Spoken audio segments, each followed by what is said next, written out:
How to add border in the Filmora editing app.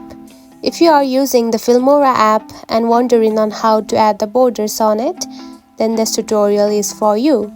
So let's get started. First of all, open the Filmora app just like this. After opening the app, make sure you have added the photo or video that you want to edit, just like this. Now to add the border, simply tap on to sticker option right here.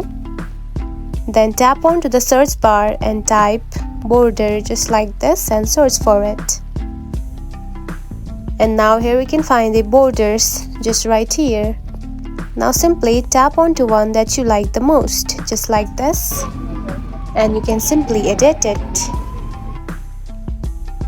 just like this, and after that tap onto the check mark, and now you can see the border has been added. If you found this video helpful, don't forget to like and subscribe for more tips. Thanks for watching.